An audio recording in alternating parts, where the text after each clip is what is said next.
저는 대학교 3학년 때 그를 만났습니다. 같은 과 선배였던 민준이는 성실하고 진취적인 모습이 매력적이었어요. 도서관에서 늦은 시간까지 공부하는 모습, 후배들에게 친절하게 과제를 도와주는 모습을 보며 자연스럽게 호감이 생겼습니다. 선배, 이 문제 좀 도와주세요.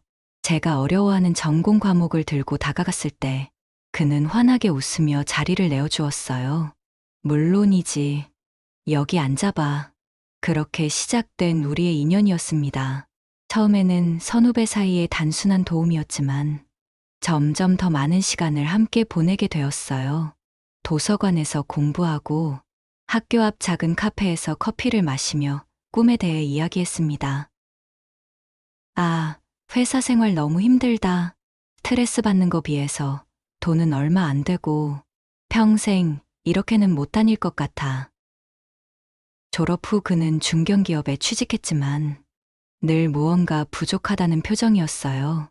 일이 재미없고 의미를 찾을 수 없다고 했습니다. 아무래도 나 의전원에 가야겠어. 그러던 중 그가 의전원 진학을 결심했고 저는 사실 처음엔 좀 불안했어요. 남들은 결혼해서 자리 잡는 이 나이에 갑자기 공부를 시작하겠다니. 그러나 그의 눈빛은 확신에 차 있었습니다. 그런 그를 보며 저도 용기를 냈어요. 그를 믿고 응원해주며 기다리기로 했죠. 그런데 교제한 지 1년쯤 되었을 때 예상치 못한 일이 벌어졌습니다. 임신이었어요. 어떡하지? 두 줄이 선명하게 그어진 임신 테스트기를 들고 저는 당황스러웠습니다. 아직 대학생이었고 민준이는 의전원 준비로 바쁜 상황이었거든요. 그에게 말하기까지 며칠을 고민했어요. 민준아, 할 말이 있어. 뭔데? 무슨 일이야? 나 임신한 것 같아. 그의 얼굴이 순간 굳어졌습니다. 하지만 놀랍게도 곧 제 손을 잡으며 말했어요. 정말이야? 응, 병원에서 확인했어. 그럼 우리 결혼하자. 정말? 당연하지. 지금 당장은 가진 게 아무것도 없지만 조금만 더 기다려줘. 나 정말 열심히 공부할게. 그의 말에 가슴이 뭉클했어요. 당황스러운 상황이었지만 그와 함께라면 잘 해낼 수 있을 것 같았습니다. 부모님께 말씀드리기가 정말 어려웠어요. 아직 대학생인데 임신을 했다니 실망하실 게 뻔했거든요. 엄마, 아빠, 할 말이 있어요. 뭔데? 그렇게 표정이 심각해? 저 임신했어요. 그리고 결혼하려고 해요. 순간 집 안이 조용해졌습니다. 어머니는 깜짝 놀라셨고 아버지는 한동안 말씀이 없으셨어요. 자네가 책임지겠다는 건가? 네, 제가 책임지겠습니다. 죄송합니다. 장인어른.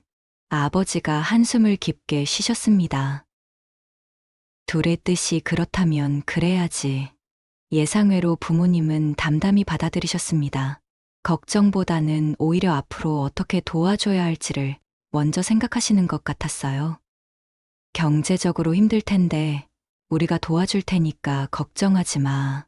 어머니의 말씀에 눈물이 났습니다. 이런 상황에서도 저를 감싸주시는 부모님이 고마웠어요. 그렇게 결혼식 준비가 시작되었습니다. 민준이는 회사를 다니면서 의전원 준비를 병행해야 했고 저는 임신 중이라 몸이 무거웠어요.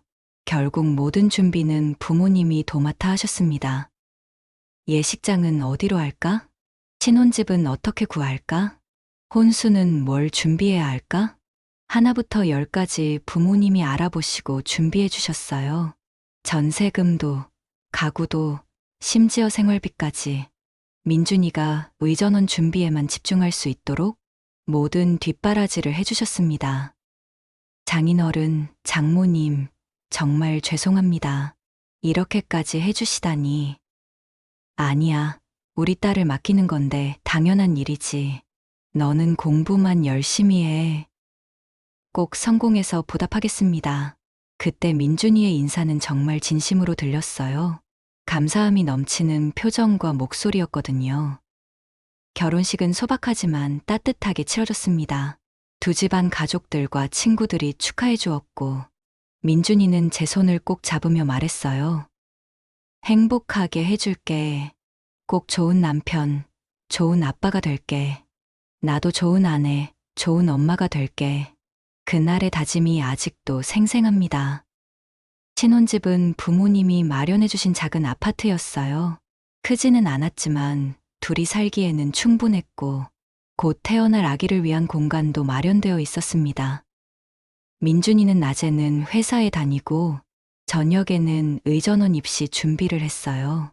학원도 다니고, 집에서도 늦은 시간까지 공부했습니다. 저는 임신 중이라 일을 할 수 없어서 집에서 그의 뒷바라지를 했어요. 오늘 공부 어때? 좀 어렵네. 힘들어도 포기하지 마. 내가 끝까지 응원할게. 고마워. 네가 있어서 정말 든든해. 그때만 해도 우리는 정말 화목했어요. 어려운 상황이지만 함께 이겨나간다는 동지의식도 있었고, 곧 태어날 아기에 대한 기대감도 컸습니다. 임신 8개월쯤 되었을 때 민준이가 첫 번째 의전원 시험을 봤어요. 결과를 기다리는 동안 우리 둘 다 초조했습니다. 떨어지면 어쩌지? 괜찮아. 한 번에 안 되면 다시 도전하면 되는 거야. 그럼 경제적으로 더 어려워질 텐데 걱정하지 마. 부모님이 도와주신다고 하셨잖아. 부모님의 지원이 있어서 가능한 일이었어요. 만약 그런 뒷받침이 없었다면 민준이는 의전원 도전을 포기해야 했을 거예요. 첫째 아이가 태어났습니다.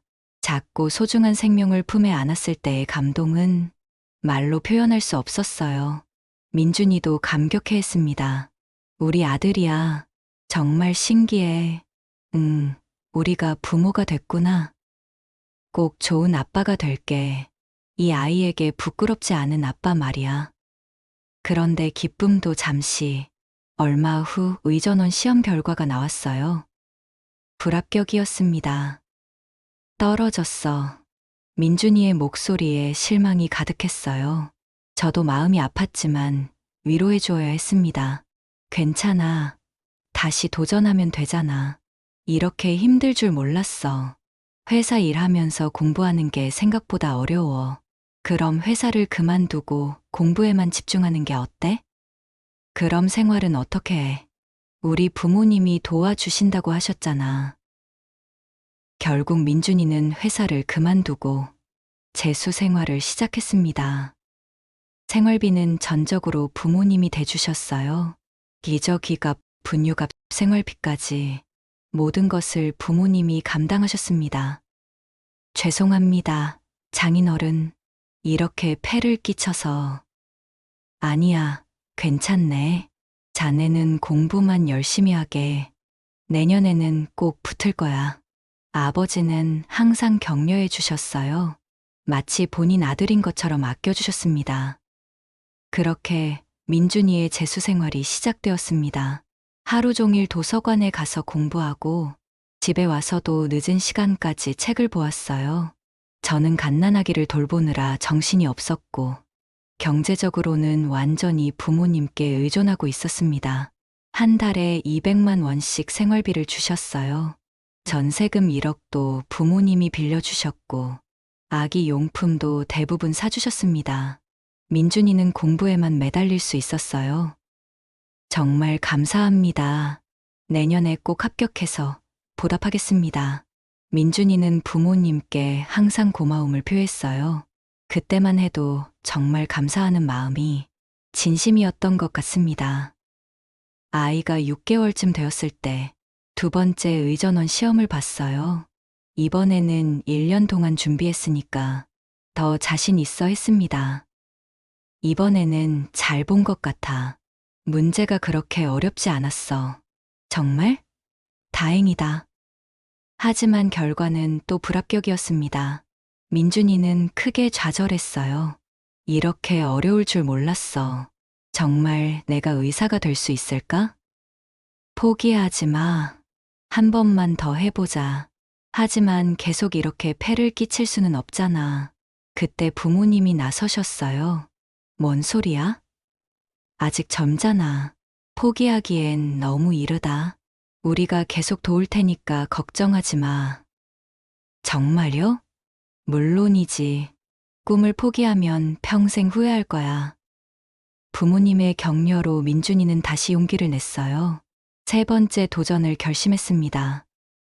그렇게 시작된 두 번째 재수 생활 중에 둘째를 임신했어요. 첫째가 돌도 안 된 상황에서 둘째까지 생기니까 경제적 부담이 더 커졌습니다. 어떡하지? 벌써 둘째가 육아도 힘든데 돈까지 더 많이 들 텐데 말이에요. 그때 부모님이 제안하셨습니다. 우리 집으로 와서 살자. 그게 서로에게 좋을 것 같아. 정말요? 그래. 너희는 전세금 걱정 없고 우리는 손주들 키우는 재미가 있을 거 아니야. 그리고 민준이도 공부하기 더 편할 테고. 하지만 부모님께 너무 폐를 끼치는 것 같아요. 무슨 소리야. 가족인데. 정말 감사한 제안이었어요. 저희에게는 구원 같은 일이었거든요. 전세금 걱정도 없어지고 육아도 도움받을 수 있고 민준이는 공부에만 집중할 수 있을 테니까요. 부모님 집은 넓었어요. 민준이를 위한 공부방도 따로 마련해 주셨고 아기 방도 예쁘게 꾸며 주셨습니다. 정말 감사합니다. 이런 배려까지 해주시다니. 고맙긴. 이제 우리 가족이잖아. 부모님의 따뜻한 마음에 가슴이 뭉클했어요. 부모님 집에서의 생활은 정말 편안했습니다. 아침마다 어머니가 차려주시는 풍성한 식사, 아버지가 손주를 돌봐주시는 모습, 그리고 민준이가 자신만의 공부방에서 열심히 공부하는 모습까지 모든 것이 평화로워 보였어요. 민준이는 하루 12시간씩 공부했어요. 새벽 6시에 일어나서 밤 12시까지 책상에 앉아 있었습니다. 식사는 어머니가 차려주시고 간식도 틈틈이 가져다 주셨어요. 저는 첫째를 돌보면서 둘째 임신으로 인한 몸의 변화에 적응해야 했어요. 입덧도 심했고 첫째가 아직 어려서 손이 많이 갔거든요. 힘들지? 내가 좀 도와줄까? 아니야. 괜찮아. 공부 계속해.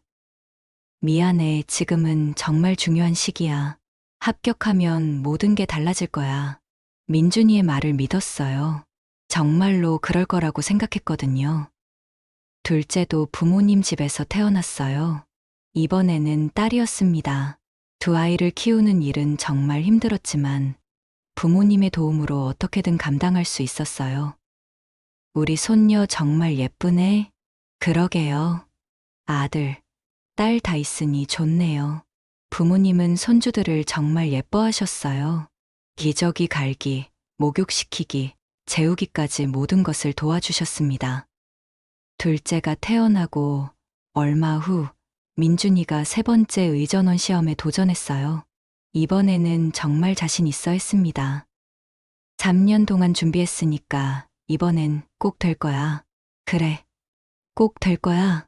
하지만 결과는 또 불합격이었어요. 민준이는 완전히 무너졌습니다. 도대체 뭐가 문제인 거야? 이렇게 열심히 했는데. 괜찮아. 한 번만 더 해보자. 아니야. 이제 그만해야 할 것 같아. 이렇게 계속 폐만 끼칠 수는 없어.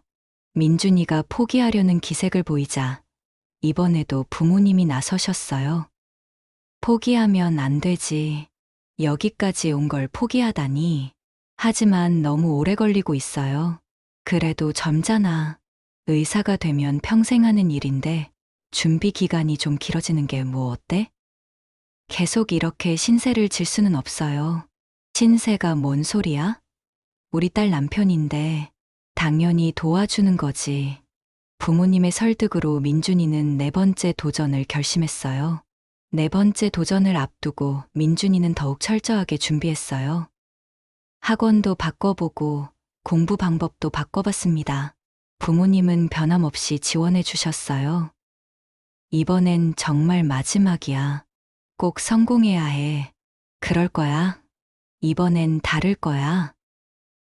시험 당일, 온 가족이 긴장했어요. 부모님도, 저도, 심지어 어린 첫째도 아빠를 응원했습니다. 아빠 화이팅! 고마워, 아들아. 결과를 기다리는 동안은 정말 길게 느껴졌어요. 그리고 드디어 합격 발표 날이 왔습니다. 됐다. 합격했어. 민준이의 외침에 온 집안이 뒤바뀌었어요. 부모님도 정말 기뻐하셨고, 저도 눈물이 날 만큼 감격했습니다. 정말 축하해. 드디어 해냈구나. 이제 진짜 의사가 되는 거야. 그날 밤, 우리 집은 축제 분위기였어요. 부모님이 특별히 음식을 차려주셨고, 온 가족이 둘러앉아 기쁨을 나눴습니다. 정말 수고 많았어. 포기하지 않아서 다행이야. 부모님 덕분이에요. 정말 감사합니다. 이제 시작이야. 더 열심히 해서 꼭 좋은 의사가 되렴. 네, 꼭 그럴게요. 그 순간만큼은 모든 것이 완벽해 보였어요. 의전원에 합격한 후 민준이의 생활은 더욱 바빠졌어요. 수업도 빡빡하고 과제도 많고 시험도 자주 있었습니다. 하지만 그전과는 다른 에너지가 느껴졌어요. 정말 하고 싶은 일을 하고 있다는 만족감 같은 것 말이에요. 오늘은 어땠어? 정말 흥미로워. 인체에 대해 배우니까 너무 신기하고. 그래? 다행이다. 힘들지만 보람이 있어. 정말 의사가 되고 있다는 느낌이야. 의전원 등록금과 생활비는 여전히 부모님이 대주셨어요. 1년에 3천만 원이 넘는 등록금에 교재비, 생활비까지 합하면 엄청난 금액이었거든요. 등록금이 너무 비싸네. 죄송합니다. 이렇게 돈이 많이 들 줄 몰랐어요. 괜찮다. 투자라고 생각해. 나중에 의사 되면 다 회수할 수 있을 거 아니야. 아버지는 항상 긍정적으로 생각하려고 하셨어요. 저는 여전히 두 아이를 돌보는 일에 매달려야 했어요. 첫째는 이제 말도 제법 하고 뛰어다니느라 더 손이 많이 갔고, 둘째도 걸음마를 시작해서 눈을 뗄 수 없었습니다. 엄마, 놀아줘. 잠깐만, 동생 기저귀부터 갈아줄게. 엄마는 맨날 동생만 봐. 아니야, 우리 아들도 예뻐. 이리 와. 육아는 정말 24시간 쉴 틈이 없는 일이었어요. 밤에도 아이들이 깨면 일어나야 했고, 아프면 밤새 간호해야 했습니다. 의전원 2년차가 되면서 민준이에게서 미묘한 변화가 느껴지기 시작했어요. 전에는 부모님께 항상 감사 인사를 드렸는데 점점 당연하다는 듯한 태도를 보이기 시작했습니다. 등록금 입금했어. 어머니가 말씀하셨을 때도 감사합니다. 대신 내라고만 대답했어요. 뭔가 달라진 것 같지 않아? 제가 부모님께 말씀드리자 어머니가 고개를 끄덕이셨어요. 그러게 말이다. 예전보다 말수도 적어지고 의전원 공부가 힘들어서 그런가 보다. 그때는 단순히 학업 스트레스 때문이라고 생각했어요. 그런데 민준이가 의전원 친구들 이야기를 할 때마다 조금씩 이상한 기운이 느껴졌어요. 우리 과 친구들 대부분이 의사 집안이거나 사업하는 집 아들들이야. 그래? 다들 집안이 좋구나. 나만 좀 다른 것 같아. 뭐가 다른데? 글쎄, 그냥 배경이 좀 다르달까. 그런 말을 할 때마다 묘한 자격지심 같은 것이 느껴졌어요. 마치 자신의 처지를 부끄러워하는 것 같았습니다. 인턴 과정을 마치고 민준이는 내과 레지던트가 되었어요. 월급도 조금 더 올랐고 의사로서의 실력도 늘어가는 것 같았습니다. 이제 정말 의사가 된 기분이야. 축하해. 정말 오랜 시간 고생했잖아. 이제 진짜 시작이야. 레지던트가 되면서 민준이의 태도는 더욱 변했어요. 전에는 집에 와서 하루 있었던 일들을 자세히 얘기해줬는데 점점 말을 아끼기 시작했습니다. 오늘은 어땠어? 그냥 바빴어. 뭐 특별한 일 없었어? 별로. 대화가 점점 줄어들었어요. 아이들과도 예전만큼 친밀하지 않았고 부모님과도 거리감이 느껴졌습니다. 민준이 요즘 좀 이상하지 않니? 어머니가 저에게 조심스럽게 물어보셨어요. 저도 그런 것 같아요. 예전에는 그렇게 인사도 잘하고 고마워하더니 요즘은 말수도 적고 바빠서 그런가 봐요. 하지만 속으로는 저도 걱정이 되었어요. 레지던트 2년 차가 되면서 변화는 더욱 뚜렷해졌습니다. 민준이는 병원 사람들과의 모임에 자주 나가기 시작했어요. 오늘 선배들이랑 회식이 있어. 그래? 언제 들어와? 늦을 거야. 아이들이 아빠 기다릴 텐데. 의사는 바쁜 직업이야. 이해해줘. 예전에는 아이들과 시간 보내는 것을 그렇게 좋아했는데 점점 무관심해지는 것 같았어요. 드디어 민준이가 내과 전문의 자격을 취득했어요. 정말 오랜 시간의 노력이 결실을 맺은 순간이었습니다. 전문의 됐어. 와, 정말 축하해. 드디어 해냈구나. 그날 밤 부모님도 정말 기뻐하셨어요. 우리 사위가 드디어 전문의가 됐구나. 정말 대단하다. 감사합니다. 부모님 덕분입니다. 그때까진 민준이가 부모님께 감사 인사를 드렸어요. 하지만 뭔가 형식적인 느낌이 들었습니다. 전문의가 된 후 민준이는 대학병원에서 월급을 받기 시작했어요. 이제 좀 여유가 생기겠네. 그동안 정말 힘들었어. 부모님께 용돈 좀 드려야겠다. 제가 그렇게 말하자 민준이의 표정이 어두워졌어요. 아직 시작 단계야. 돈 좀 모아놓고 나서 생각하자. 그동안 얼마나 많이 도와주셨는데 조금이라도 드려야지. 나중에 한꺼번에 많이 드리는 게 낫지. 민준이는 그렇게 말하면서 자신을 위해서는 돈을 쓰는데 아끼지 않았어요. 비싼 옷도 사고 좋은 차도 알아보고 있었습니다. 차 바꾸려고? 이제 의사인데 그럴듯한 차를 타야지. 지금 차도 괜찮은데. 남들이 보기에 어떻겠어? 의사가 그런 차를 타고 다니면 체면을 중시하기 시작했어요. 전에는 그런 걸 전혀 신경 쓰지 않았는데 말이에요. 전문의 자격을 취득한 지 2년쯤 후 민준이는 개원을 준비하기 시작했어요. 동료 의사들과 함께 내과 의원을 열기로 한 것입니다. 나 개원하려고. 정말? 벌써? 좋은 기회거든. 선배들이랑 함께 하는 거야. 돈이 많이 들 텐데. 대출 받으면 돼. 개원하면 수입이 훨씬 늘어날 거야. 개원 자금으로 3억이 필요했어요. 민준이는 은행 대출을 알아보기 시작하더니 결국 은행에서 3억을 대출받아 개원을 했습니다. 개원한 지 6개월쯤 후부터 병원이 잘 되기 시작했어요. 환자들이 많이 찾아왔고 수입도 급격히 늘어났습니다. 이번 달 수입이 5천만 원이야. 정말? 그렇게 많아? 다음 달은 더 늘어날 것 같아. 월 수입이 몇 천만 원씩 들어오기 시작했어요. 그동안의 고생이 보상받는 것 같았습니다. 하지만 돈을 벌기 시작하면서 민준이는 완전히 다른 사람이 되었어요. 오만함이 하늘을 찔렀고 자신이 모든 것을 이룬 자수성가한 사람처럼 행동했습니다.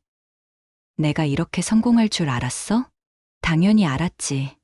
그동안 얼마나 노력했는데. 그래, 정말 힘들었어. 포기하지 않고 끝까지 해낸 게 대단한 거야.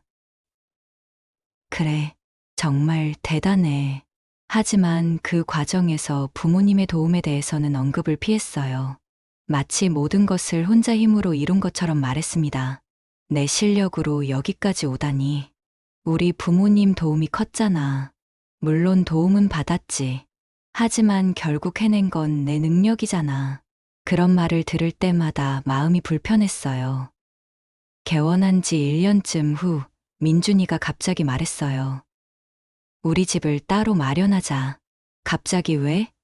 여기서 편하게 잘 살고 있는데 남자가 장인어른 밑에서 계속 살 수는 없잖아.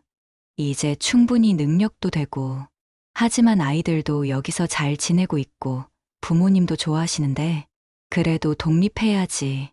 이제 진짜 가장 역할을 해야 할 때야. 부모님께 말씀드린 거야? 아직 네가 먼저 동의해야지. 저는 갑작스러운 제안에 당황스러웠어요.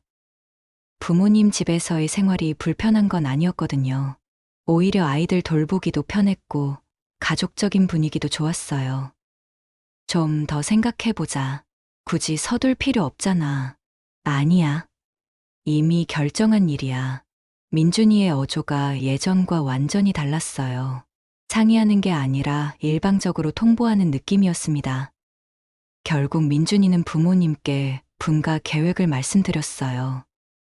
부모님, 저희가 이제 나가서 살려고 해요. 갑자기 왜? 여기서 불편한 게 있었니? 아니에요. 그냥 이제 독립할 때가 된 것 같아서요. 부모님은 당황스러워하셨지만 결국 허락해 주셨어요. 그럼 어쩔 수 없지. 하지만 가끔씩 얼굴은 보러 와야 해. 물론이죠. 새 집으로 이사한 후 민준이의 변화는 더욱 극심해졌어요. 마치 자신이 모든 것을 소유한 왕처럼 행동했습니다. 아, 이제 진짜 내 집에서 사는 기분이야. 그 말을 들으며 서글펐어요. 그동안 부모님 집에서 살면서도 한 번도 눈치 보지 않고 편하게 해주셨는데, 마치 그것이 곤욕이었던 것처럼 말하는 거잖아요. 부모님이 그렇게 잘해주셨는데, 그런 식으로 말하는 거 아니야. 난 그냥 솔직하게 말하는 거야. 남자라면 자기 집에서 살아야지. 민준이는 점점 저에게도 함부로 대하기 시작했어요. 명령적인 말투로도 자주 얘기하고 집안일이나 육아에 대해서는 완전히 무관심했습니다. 나는 밖에서 돈 벌어오는 역할이야. 집안일은 내가 알아서 해. 우리는 부부잖아. 집안일도 함께 해야지. 함께?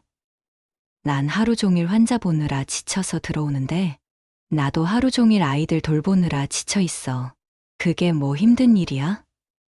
집에서 편하게 있으면서 편하다고? 정말 화가 났어요. 두 아이를 키우는 게 편한 일이라니요. 수입이 늘어나면서 민준이는 돈에 대한 태도도 완전히 바뀌었어요. 자신이 번 돈은 자신의 것이고 가족을 위해 쓰는 건 베풀어주는 것이라고 생각하기 시작했습니다. 이번 달 카드 값이 200만 원이야. 너무 많이 써. 생활비인데 뭐. 그래도 좀 아껴 써야지. 내가 벌기 얼마나 힘든데. 아이들 먹을 것, 입을 것 사는 건데.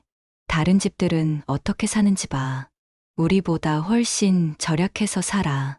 자신은 비싼 양복도 사고 고급 시계도 사면서 가족을 위한 지출은 아끼려고 했어요. 새 옷 좀 사고 싶어. 또 얼마 전에도 샀잖아. 그게 언젠데? 벌써 몇 달 전이야. 그래도 너무 자주 사는 거 아니야?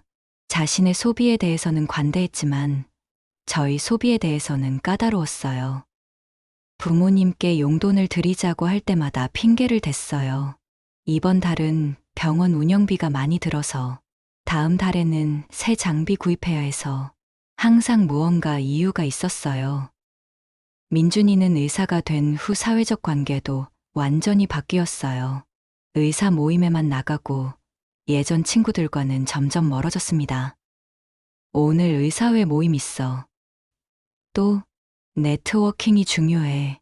혼자서는 한계가 있거든. 가족과 시간 보내는 것도 중요하지 않을까? 일이 우선이야. 그게 가족을 위하는 거고. 명목상으로는 가족을 위해서라고 했지만 실제로는 자신의 사회적 지위를 과시하고 싶어 하는 것 같았어요. 우리 과 선배가 강남에서 성형외과 하는데 월 수입이 2억이야. 그래? 나도 나중에는 그 정도는 벌어야지. 돈과 지위에 대한 욕심이 점점 커졌어요. 너도 좀 더 품위 있게 꾸며야 할 것 같아. 무슨 뜻이야? 의사 부인답게 말이야. 옷차림도 그렇고 말투도 그렇고 지금 내가 뭐가 이상하다는 거야? 그냥 좀 더 세련되게 했으면 좋겠어. 저를 마치 자신의 액세서리처럼 생각하는 것 같아서 기분이 나빴어요. 민준이는 아이들에 대한 태도도 변했어요. 예전에는 그렇게 아껴하고 함께 놀아주던 아빠였는데 점점 무관심해졌습니다. 아빠, 같이 놀아요. 아빠 바빠. 나중에.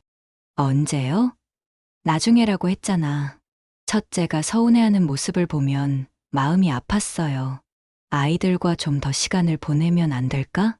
나는 돈 벌어오는 것만으로도 충분해. 아이 돌봄은 네 몫이지. 아빠 역할도 중요하다고 생각해. 돈 벌어서 좋은 환경 만들어주는 게 아빠 역할이야. 아이들과 정서적인 교류는 점점 하지 않으면서 교육에 대해서는 과도한 기대를 하기 시작했어요. 우리 아들은 꼭 의사 시켜야겠어. 아직 어린데 어릴 때부터 준비해야 해. 나처럼 고생시킬 순 없잖아. 자신이 겪은 과정을 고생이라고 표현하는 것도 이상했어요. 그 모든 과정에서 부모님이 얼마나 도와주셨는데요. 이런 변화들이 누적되면서 우리 사이의 갈등은 점점 심해졌어요. 대화다운 대화도 없어졌고 각자의 세계에서 살아가는 느낌이었습니다. 요즘 우리 사이가 이상하지 않아? 뭐가? 예전 같지 않아. 함께 있어도 남 같은 느낌이야. 그런 것 같지 않은데. 정말 모르겠어? 나는 바쁘니까 이해해줘. 항상 바쁘다는 핑계로 대화를 피했어요. 부모님과의 관계도 점점 소원해졌습니다. 명절이나 특별한 날에만 잠깐 들르고 평소에는 거의 연락을 하지 않았어요. 부모님께 안부 전화라도 드리자. 나중에. 언제? 바쁘다고 했잖아. 부모님이 서운해하시는 게 느껴져서 제가 대신 자주 연락드렸어요. 민준이는 뭐하니? 바빠요. 병원 일 때문에. 그래도 가끔은 전화라도 하면 좋을 텐데. 제가 전해드릴게요. 부모님의 실망이 느껴져서 마음이 아팠어요. 그러던 어느 날 민준이가 충격적인 말을 했어요. 이혼하자. 갑자기 무슨 소리야? 더 이상 너와는 살 수 없어. 왜? 너는 너무 무능해. 나 같은 사람과 어울리지 않아. 귀를 의심할 수 없었어요. 그동안 변한 건 느꼈지만 이 정도일 줄은 몰랐거든요. 무능하다고? 그동안 내가 한 일들은? 그런 건 누구나 할 수 있는 일이잖아. 집에서 애나 보고 밥이나 하고. 그럼 당신이 공부할 수 있도록 뒷바라지한 건 뭐야? 그건 당연한 거 아니야? 아내 역할이지. 당연하다고? 정말 어이가 없었어요. 그럼 부모님이 해주신 일들은 뭐야? 10년 넘게 경제적으로 도와주시고, 육아도 도와주시고, 그것도 당연한 거 아니야? 딸 위해서 하는 거지. 당연하다고? 그런 거 가지고 은혜라고 생각하는 거야? 남편은 정말로 그렇게 생각하고 있었어요. 자신이 받은 모든 도움을 당연한 것으로 여기고, 오직 자신의 성공만이 대단한 것이라고 믿고 있었습니다. 나는 이제 더 나은 사람을 만날 거야. 더 나은 사람? 내 수준에 맞는 사람 말이야. 당신 수준이 뭔데? 의사잖아. 한 달에 몇 천만 원씩 버는 그 돈이 하늘에서 떨어진 게 아니야. 우리 부모님 도움 없었으면 의전원도 못 갔을 거면서. 그런 식으로 말하지 마. 결국 해낸 건 내 실력이야. 정말 이혼하고 싶어? 그래, 결심했어.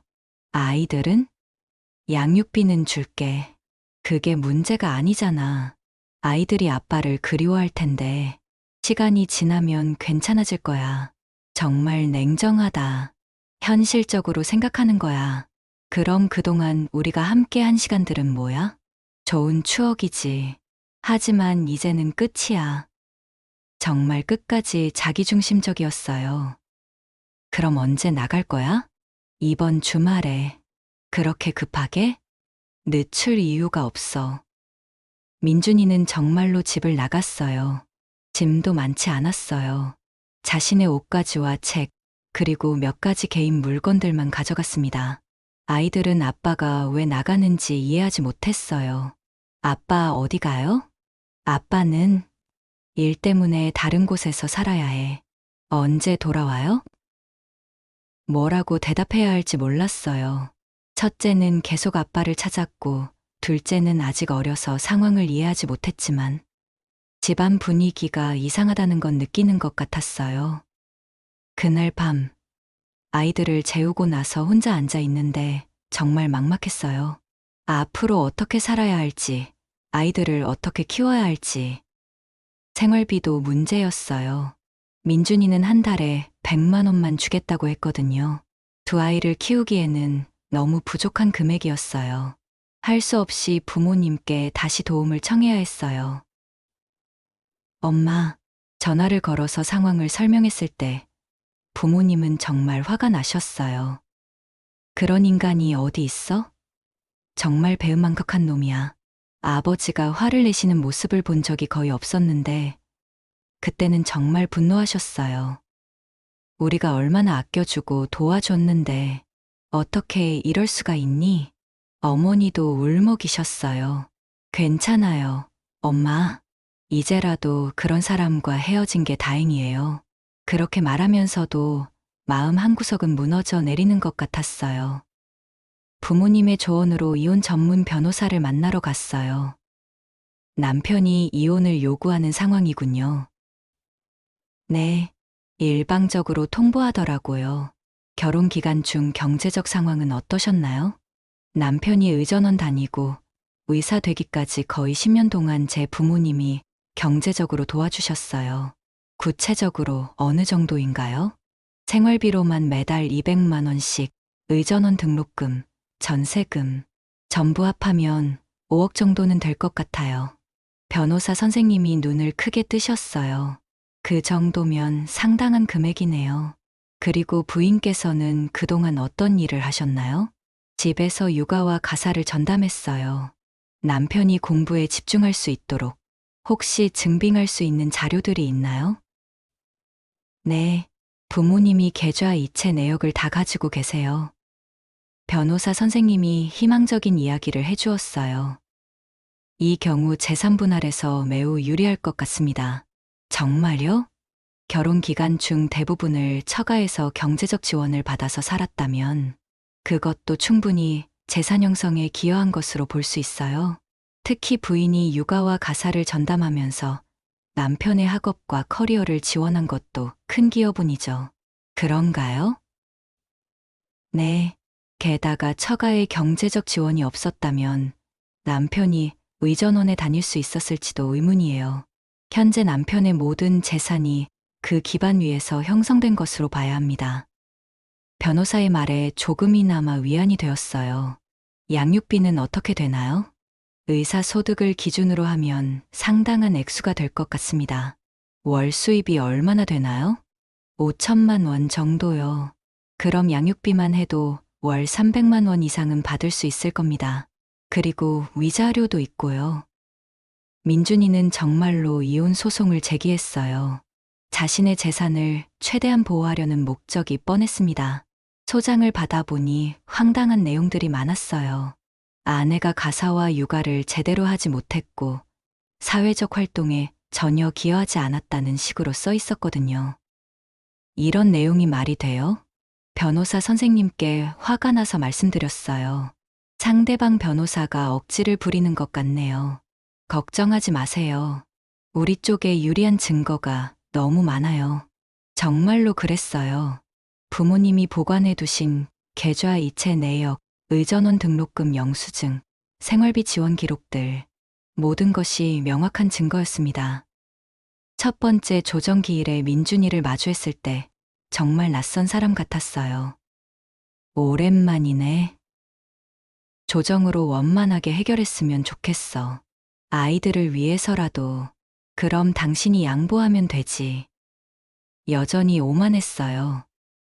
조정위원이 양쪽의 주장을 듣더니 고개를 저으셨어요. 남편 측의 주장이 좀 무리가 있어 보이는데요. 이런 경우 대부분 부인 측에 유리하게 결정됩니다. 저는 제 돈으로 모든 걸 이룬 거예요. 하지만 그 과정에서 처가의 지원이 절대적이었잖아요. 그건 민준이가 말문이 막혔어요. 조정은 결렬되었고 본격적인 재판이 시작되었습니다.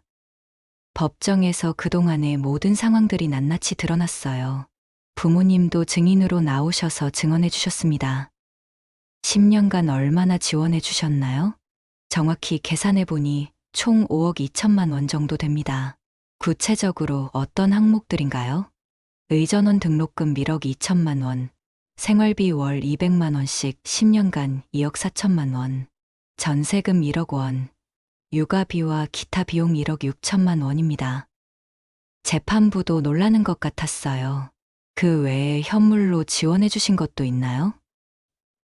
네, 식사 제공, 육아 도움, 주거 제공, 금액으로 따지기 어려운 부분들이 더 많습니다. 민준이 측 변호사가 반박했어요. 그것은 단순한 생활 지원에 불과합니다. 하지만 재판장은 다른 판단을 했어요. 혼인 기간 중 처가의 경제적 지원과 부인의 가사육아 전담은 남편이 학업과 커리어에 집중할 수 있게 한 중요한 기여 요소입니다. 하지만 의사가 된 것은 제 실력입니다. 민준이가 끝까지 고집을 피웠어요. 실력은 인정합니다. 하지만 그 실력을 발휘할 수 있었던 환경과 기반을 제공한 것은 부인과 처가의 기여입니다. 재판장의 말이 명쾌했어요. 이는 단순한 도움이 아니라 재산 형성의 필수 요소였습니다. 재판은 생각보다 빨리 끝났어요. 증거가 워낙 명확했거든요. 판결문을 받아보는 날 가슴이 두근두근했어요. 재산분할 총 재산의 65%를 아내에게, 양육비 월 350만 원, 위자료 1억 원, 변호사 선생님이 웃으시며 말씀하셨어요. 대승리네요. 이 정도면 정말 좋은 결과예요. 민준이는 판결에 불복해서 항소했지만 2심에서도 거의 비슷한 결과가 나왔어요. 항소기가 결국 모든 법적 절차가 끝났습니다. 이혼이 확정된 후 저는 아이들과 함께 진짜 새로운 삶을 시작했어요. 재산분할로 받은 돈으로 부모님 집 근처에 작은 아파트를 샀습니다. 엄마, 우리 집이야? 응, 우리 집이야. 예쁘다. 아이들이 좋아하는 모습을 보니 마음이 놓였어요. 첫째는 이제 초등학교 3학년이 되었고, 둘째도 유치원에 다니기 시작했어요. 처음에는 아빠가 없는 게 서운해했지만, 시간이 지나면서 적응했습니다. 엄마, 아빠는 언제 와? 가끔 이런 질문을 할 때면 마음이 아팠지만, 최대한 솔직하게 대답하려고 했어요. 아빠는 다른 곳에서 살기로 했어. 하지만 우리를 사랑하는 마음은 변하지 않을 거야. 그럼 우리가 보고 싶으면 만날 수 있어? 응. 아빠가 시간 되면 만날 수 있어. 하지만 민준이는 면접 교섭권도 제대로 행사하지 않았어요. 한 달에 한 번 만나기로 했는데 바쁘다는 핑계로 자주 약속을 취소했습니다. 아이들과의 일상은 바빴지만 행복했어요. 더 이상 눈치 보지 않고 자유롭게 살 수 있었거든요. 오늘 뭐 하고 놀까? 놀이공원 가요. 그래, 가자. 민준이와 살 때는 이런 자유로운 외출도 어려웠어요. 항상 그의 기분을 살펴야 했거든요. 엄마, 우리 행복하지? 어느 날 첫째가 물어봤어요. 그럼, 정말 행복해. 정말로 그랬어요. 힘들지만 평화로웠고 아이들과 함께하는 시간이 소중했습니다. 부모님도 자주 도와주셨어요. 아이들을 봐주시기도 하고 맛있는 음식도 해주셨습니다. 고생이 많다. 괜찮아요. 엄마, 이제 훨씬 나아요. 그 인간 때문에 고생했구나. 이제 그런 얘기 하지 마세요. 다 지난 일이에요. 아이들이 어느 정도 자란 후 저는 일을 시작하기로 결심했어요. 오래 쉬었지만 다시 사회생활을 해보고 싶었거든요. 번역 일을 해볼까 해요. 좋은 생각이야. 집에서도 할 수 있는 일이니까. 영어를 전공했던 것을 살려서 프리랜서 번역가로 일을 시작했어요. 처음에는 작은 일부터 시작했지만 점점 큰 프로젝트도 맡게 되었습니다. 엄마가 일하는 모습 멋있어요. 아이들도 응원해 주었어요. 양육비와 번역 수입으로 경제적으로도 안정되었습니다.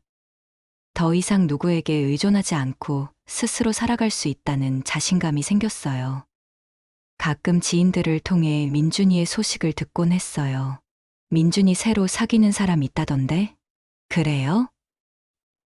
응. 강남에서 피부과하는 여의사래. 그렇군요. 솔직히 전혀 놀랍지 않았어요. 예상했던 일이거든요. 근데 그 여자도 이혼한 사람이라더라. 자기들끼리는 잘 맞나 보네. 어떤 사람과 만나든 그것은 민준이의 선택이었어요. 더 이상 제가 신경 쓸 일이 아니었죠. 이 모든 일을 겪으면서 저는 많은 것을 배웠어요. 사람이 성공하면 자신을 도와준 사람들을 잊을 수 있다는 것. 진정한 사랑과 감사는 어려울 때 더 빛난다는 것을 말이에요. 민준이는 의사라는 사회적 성공을 거두었지만 인간으로서는 실패했다고 생각해요. 자신을 키워준 은혜를 저버리고 함께 고생한 가족을 버렸으니까요. 앞으로의 계획도 있어요. 아이들이 좀 더 크면 번역 일을 더 확장해서 작은 회사를 차려보고 싶어요. 그리고 나중에는 제 경험을 바탕으로 한부모 가정을 돕는 일도 해보고 싶습니다. 엄마의 꿈은 뭐예요? 너희가 행복하게 자라는 거. 그것만. 그게 가장 큰 꿈이야. 그리고 나중에는 다른 엄마들도 도와주고 싶어. 어떻게요? 엄마처럼 혼자 아이들을 키우는 엄마들한테 도움이 되는 일을 하고 싶어. 아이들이 고개를 끄덕였어요. 좋은 생각이에요. 부모님은 여전히 저와 아이들을 아껴주시고 그분들의 사랑 덕분에 우리는 다시 일어설 수 있었어요. 진짜 가족이 누구인지, 진정한 사랑이 무엇인지 깨달을 수 있었습니다. 할머니, 할아버지 사랑해요. 엄마도 사랑해요. 아이들의 밝은 웃음소리가 집안을 가득 채울 때 저는 정말 행복하다고 느낍니다. 인생 우체국 채널은 여러분의 인생 사연을 소개해드리고 있습니다. 당사자를 특정할 수 있어 일부 각색하는 점 알려드립니다. 구독과 좋아요, 알림 설정해두시고 매주 올라오는 새로운 사연을 가장 먼저 만나보세요. 시청해주신 여러분, 감사합니다.